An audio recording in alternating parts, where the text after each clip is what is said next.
বন্ধুরা কেমন আছো সবাই? আশা করছি ভালোই আছো। আমার শরীরটা আগের থেকে একটু ভালো, মানে আগে যেরকম খুব উইকনেস ছিল, এখন একটু হালকা উইকনেসটা কেটেছে। চলে এসেছি গুরু পূর্ণিমার ভিডিও নিয়ে। গুরু পূর্ণিমার দিন, এবারে গুরু পূর্ণিমা রবিবার পড়েছিল। গুরু পূর্ণিমার দিন সকালবেলা স্নান টান করে আমি ঠাকুরের পুজো দিতে চলে এলাম।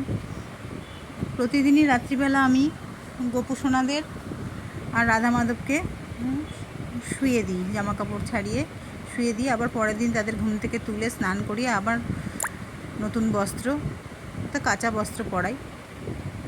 আজও সেইভাবেই করেছি। সিংহাসনে সব দেবদেবীকে যথাক্রমে আর কি এক এক করে সবাইকেই স্নান আর করাইনি, সবার গা মুছিয়ে নিয়েছি, ভিজে গামছা দিয়ে গা মুছিয়ে দিয়েছি, ঠাকুরের গামছা দিয়ে।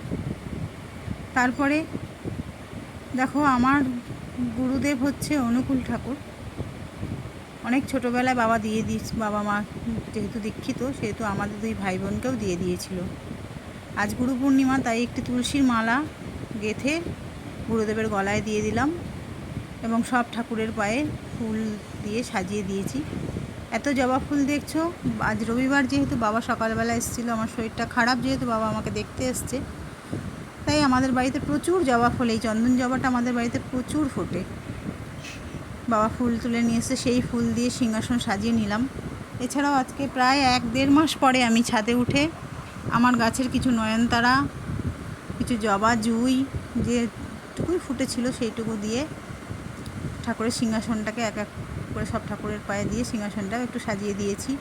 দেখতে ভালো লাগছে। আজ যেহেতু গুরু পূর্ণিমা, বর ফল আনেনি, তবে মিষ্টি নিয়ে এসেছিলো সব ঠাকুরকে। ওই মিষ্টি দিয়েই আজকে গুরু পূর্ণিমার দিন আমি পুজো দিয়ে নিলাম। বন্ধুরা কেমন হয়েছে জানিও। তোমরা সবাই ভালো থেকো। টাটা।